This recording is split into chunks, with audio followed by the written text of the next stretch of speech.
Hello and welcome to today's webinar from Zenith International. I'm Nick Crossland and I work with the events team here at Zenith, and I'm joined by Dr. Rick Horrobin, Zenith's Water and Environment Director. Zenith International was founded in 1991 and we are specialist consultants to the food and drinks industries worldwide. We're an independent company with headquarters in the UK and we have over 1,000 clients in over 50 countries. Our key areas of focus are beverages and dairy. As a taster to our Beverages Middle East Congress in Dubai next month, today's session is about regional water management. In a moment, I'll hand over to Rick, whose presentation will introduce key market themes for the industry and share some source management insights. Before I do, I'll take this opportunity to tell you a little bit more about next month's event. The event will be Zenith's 6th Beverages Middle East Congress, or BevMi, and is being held on December the 11th. This one-day event will take place at the Palace Hotel, the Old Town in downtown Dubai, and we expect around 80 delegates from top global and regional producers to join us. As always, we're grateful to leading industry supplier SmartSeal for their support and sponsorship of the event. Full details and online booking can be found on our website at zenithinternational.com/events. The theme for this year's Congress is Satisfying Tomorrow's Consumer, and this one-day forum will provide a complete overview of the market and latest trends both in the Middle East and around the world. As well as the opportunity to hear from our invited industry speakers, there will be ample time for networking over lunch and at a drinks reception at the end of the day. Presentations across the day will be split into 4 specific sessions, and these are Market and Industry Outlook, Product Marketing Opportunities, Changing National Markets, and New Life Through Innovation. As always, there will be interactive panel sessions hosted by Zenith's Chairman Richard Hall, with plenty of opportunity for questions and discussion. As well as the opportunity to hear from our 13 industry speakers across the day, including representatives from Nestlé Waters, Pepsi, Almarai, Dragon Rouge, and Zenith International, the event will enable delegates to play an active role in discussion on the future growth and development of regional markets, gain insight from our leading industry experts, network with leading producers and suppliers, and prepare and plan for the next phase of growth. Once again, full details of the event can be found via our website at zenithinternational.com/events, and I look forward to meeting you there. I'll now hand over to Rick for today's presentation. And remember, you can send in any questions you may have at any time, and we'll address these following the presentation. Rick. Okay, thanks, Nick. That's great. I'll just start by saying it's a pleasure to see as many of you, as the number of you who joined us here today. Excuse me. And I also apologise for the fact that the fire alarm went off a few minutes ago. Okay, so I want to run through a few things today, but before I do, the real focus of what I want to talk about is water. Now, on the 11th of December at BevMi, Richard Hall, our chairman, is going to start the day by talking about market themes for the next 20 years in the beverages industry. And he's got a whole list of themes that are our view of what will affect the market, what will impact the market, and what will drive the market in different directions over the next 20 years. You can see the list on the screen here. Richard will give a summary of each of these and go into a little bit more detail on some of them. What I want to do today, though, is to pick out a couple. Sustainable and water stress. Now, obviously, for the Middle East, water stress is a particular issue, and there's something I'll come on to talk about that in a minute. It's linked in, obviously, with sustainable use. Sustainable in terms of the market themes for the next 20 years doesn't just include water. It includes packaging. It includes a whole range of other things, including energy, for example. But I want to focus really on water today. There's a whole raft of drivers within water and water use and water stress that will drive changes in the market. The first perhaps being water reuse. So looking at the moment, there's a reticence amongst beverage producers to reuse water that's been used for manufacturing a product to treat that and reuse it as product water. Another thing that we think will drive the market quite considerably is an increase in looking at water footprinting. So looking at the amount of water that's used in manufacturing a typical product. There's been quite a lot of news over the last few years about export bans of water specifically, and that's both in terms of bottled water but also in terms of bulk shipments of water. So for example, Saudi Arabia no longer exports water into Qatar or Kuwait. And that's something that I think will change and drive the market going forward. And that's all linked into this concept of virtual water. Now, I'm going to talk a bit more about export bans and virtual water at the conference. What I really want to focus on today, though, is the water source security question that beverage producers have to address. In terms of the conference on the 11th of December, Richard, our chairman, will focus a little bit more on the water reuse and water footprinting aspects, and that will be the first presentation of the day. I'm going to, I have a presentation, a briefing at the end of the day at around about 5 o'clock on water scarcity and the impact of the recent water export bans and what I see as the impact of that and what I see as other export bans going forward into the future, how I think that will impact the market. But as I said, what I want to talk about today really is water source security. And before I go any further, it's worthwhile just saying, if anybody has any questions during this webinar, then feel free to post them. You should be able to post them within the software that you have. And we'll have a short section at the end of this just to cover off any questions that any of you may have. On the right there, you can see a map of water stress in the region. Now, this is data that comes from a commercial supplier called Maplecroft and also from the UN Food and Agriculture Organization, which was compiled by the Guardian newspaper in the UK. The darker the red color, the greater the water stress, and it's worked out on the basis of the available resource in a particular country and also the population of that country.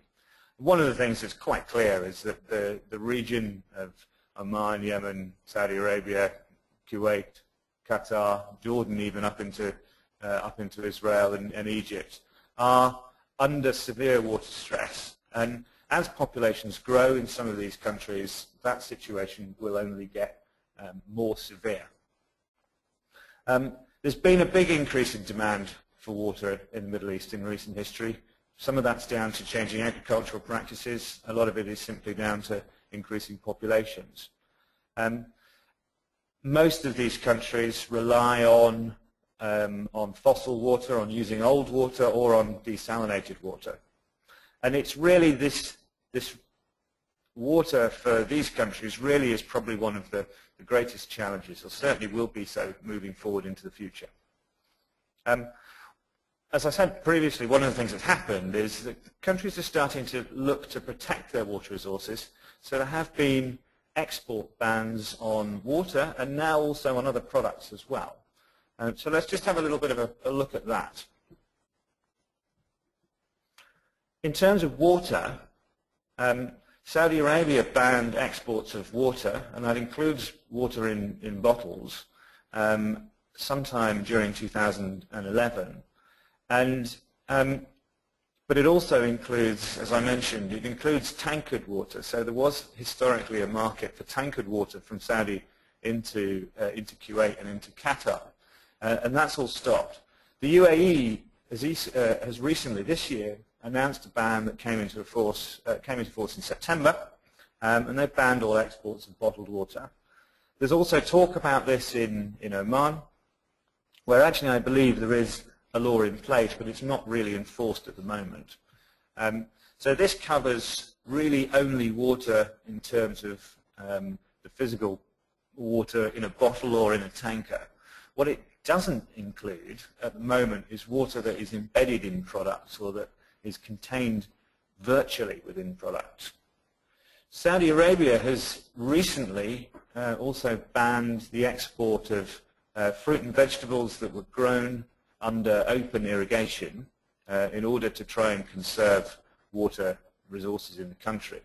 And I think that's an interesting early trend in what we might see increasing over the next few years, where you start to see countries being almost more protectionist in terms of their water resources, and really trying to stop products that use significant quantities of water being exported in order to limit the volume of water that's used in a particular country.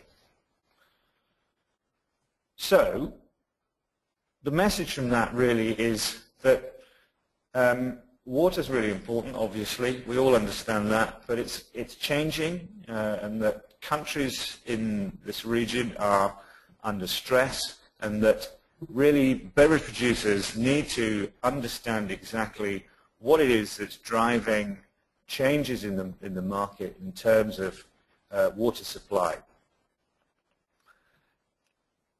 I think from my point of view, I mean, I spent quite a lot of time going around plants over the last 15 years in various parts of the world, and my experience has always been that you go to a beverage plant and the operations manager, the production manager, whatever, they believe that they fully understand exactly what's going on with their water supply. But when you start digging, you'll find that that may not be the case. And it's this, for me, is the start of a process behind really managing a water supply for a factory. Is you've got to understand exactly where the water's coming from and how reliable that particular supply is. Because if you don't really understand where the water's coming from or how reliable supply is, then you don't really have the ability to plan exactly what you would do when things deteriorate. So, for example, what would happen if your source became contaminated? And what other local land uses or other parties nearby might be impacting on your ability to abstract. And this can be both in terms of a self-supply, so it may be a groundwater supply or a surface water supply, but it can also be from municipal supplies. So it's not simply that this is a water supply that you're managing yourself. I also think, and this is a slightly side issue, I think that one thing that will be more critical moving forward is how water, the use of water by beverage manufacturers, by food and drinks manufacturers, will be seen, and how that's impacting on other communities using the water environment. It's a question that's really important to consider. And of course, fundamentally, what would you do if your source yield declined? You know, if you didn't have sufficient water to carry on producing, the question then is, how are you going to carry on producing? And can you do different things with water in product, for example? So there's a whole series of questions that need to be considered. Practically speaking, it's about understanding and managing the water that you abstract or receive, be that from a groundwater, a surface, or a municipal supply. And the really important thing is to assess what it is that's likely to impact. So what are the vulnerabilities that the source is under? And once you understand what the vulnerabilities are, then you can build up a plan for how to manage those vulnerabilities. So how to manage potential changes in quality or quantity, to give you, basically to reduce the future risk to the business. And the process behind doing that, we call a source vulnerability assessment, and it's a fairly straightforward process that really just looks at understanding exactly what's there, understanding the threats, the vulnerabilities, and then building up a plan for managing it. I'll just go into a little bit more detail about that. So the vulnerabilities, I'm not going to give a big long list of vulnerabilities because there's a huge number of potential vulnerabilities for a water source. But the vulnerabilities are anything that can cause contamination or a reduction in water supply that would really limit the ability of the production at a site. Now, obviously, vulnerability is one thing, but there's got to be a likelihood associated with it or a susceptibility as well to any particular vulnerability. So it's important to understand not only what might happen, but how likely it is it might happen, and what the impact of that would be. Just to give you some examples for either a groundwater or a surface water source, it could be contamination by any human activity, so I'll give you an example of that in a minute. It can also be changes in the underlying bulk chemistry of the water that's being abstracted, and it may be simply down to overuse. So this is a particular problem in the UAE, for example, where overuse then subsequently causes major changes in the chemistry of the water. And there are also potential risks due to natural disasters. So the process really is to complete an assessment of a whole raft of potential impacts, looking at both economic, environmental, social, regulatory as well, changes that might have an impact on sources. And it's effectively what we do in this process is a high-level audit of the water source. And that covers off both infrastructure, so we'll look at how well the borehole or the surface water infrastructure is constructed and what risks there are at that, but also looks at where the source is coming from. And again, this may be a municipal supply, but it looks at where the source is coming from. Looks at water treatment, for example. Fundamentally important. If the quality changes, it may be that isn't too much of an issue because there's sufficient water treatment in place. Also, we look at what security measures there are in place to protect the water supply at the moment, and whether or not regulatory risks exist. So, for example, quite a lot of parts of the region have changing regulatory regimes at the moment. That in itself can produce a vulnerability for a water source. That's all pulled together. Key vulnerabilities are pulled out from that, and then we've put together a whole series of recommendations to mitigate whatever risks we'd identified. Just to give you an example, we completed a project like this for a Middle East CSD bottler. I can't tell you who it is for a number of reasons, but the process that we took for that was we went to the site and completed a detailed audit of the water source. We also, one of the things that I found is that you can audit a source, but actually it's got to be the plant that really understands exactly what's going on. So in my view, it's really important to provide training on what the risks are, training on how to mitigate those risks, so that the plant, any particular production facility, takes responsibility for its water source, but has a good understanding of what the risks are. So there's a program of training that we put together for this particular site. And I think one of the things that comes out of that is that the team really are now better equipped to understand exactly what risks they're operating under and what are the risks posed by any other activities in the local area. Now, for this particular site, there were two real major risks. One was it's a dry part of the world, and there's increasing abstraction, there's increasing farming, increasing agriculture in the region, and the water level that they're abstracting for this particular site abstracts from a number of boreholes.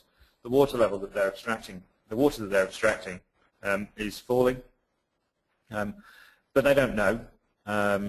There's no monitoring, so it's very difficult to predict exactly how. When there might be a serious problem. One of the other issues is that there's an oil refinery. In fact, there's two oil refineries nearby, and also some other chemical works. And all of those industrial activities are known to be contaminating the groundwater. So this is a classic example where everything was fine, the site was constructed, the boreholes operate fine, but there's no monitoring.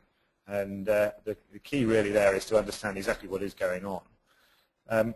So what we did there is set up a groundwater monitoring regime, and also design a whole series of trials in order to fully understand exactly what's going on under the ground.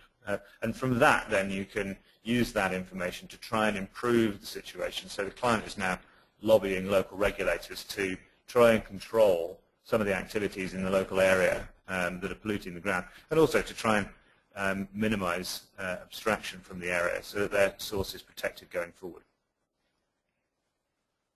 Okay, so we've had a few questions come through, but before we do, just to summarise this particular section then. So, I mean, I think, for me, obviously everybody knows that water is more and more important, and the more people there are to feed and the more people there are to drink, so to speak, water's only going to get more important. The impact of that is that water stress is increasing, and in this particular region, obviously water stress is increasing significantly simply because of the climate. I think it's very likely, my view is that it's very likely that export bans will spread to other products, and I touched very briefly on the idea of the sort of water embedded in a product. I'm going to talk a bit more about that at BevMe on the 11th of December. But I think that it's likely that countries in this region will start to look to ban exports of other products, not simply water and, as in Saudi Arabia, fruit and veg at the moment. So the key there is that beverage producers really need to manage water well. And in order to do that, you've really got to understand where your water is coming from. And the first stage in that is understanding the source and understanding the risks that the source is operating under. Okay, so we've got a few questions coming through here. The first one I've got here is, let me just read through these quickly. Do Middle East consumers place value on and therefore request natural mineral water from Western Europe? Thanks for that. That's an interesting question. I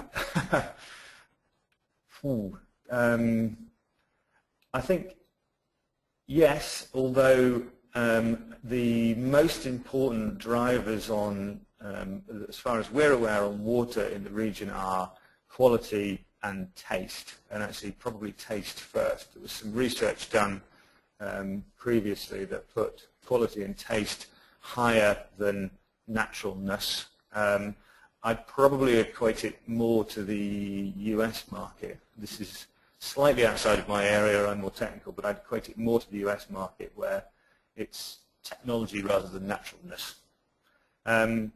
Okay, another question. Where do you see the export bans on water going in the future? And do you think this will spread to other beverage products? As I said, yes, I think it will. I think it's fairly likely that that will. That's the sort of thing that you'll start to see. Perhaps maybe dairy. But I mean, just for example, if you look at the volume of water that it takes to produce 1 litre of bottled drinking water or mineral water, it might be 1.5 litres in total. So for every litre that you sell, you're using another half litre for production, maybe. Sometimes a lot lower than that, maybe sometimes higher than that. If you look at something like soft drinks, Coca-Cola looked at the water footprint of a half-litre bottle of Coke, and it was significantly larger because there's a lot of water used in growing sugar. And obviously there's a reasonable amount of sugar in a half litre of Coke, so that water is effectively embedded in the product. And I think that that's the sort of, that concept of virtual water is something that countries will pick up on, and I think that that's how that will push export bans going forward in the future. There's a really interesting question here, and I'm not an expert on this, there's an interesting question here about international trade and how far you can push these things. When is water more important than international trade? That's a slightly larger question, I think, than we'll cover off today. Another question here. With the increasing focus in reducing export of water from and within the Middle East, does the panel perceive that this will promote water imports from Western Europe and the UK? I suspect not. I think probably what will happen is that there'll just be more production within a country and probably a move from producing water from groundwater sources or from surface water where they exist through to simply relying on desalinated water. Now that has there's an issue around, there's a question, sorry, around that going forward. And desal isn't the fantastic solution to all of our ills. There are problems with rising salinity in the Arabian Gulf.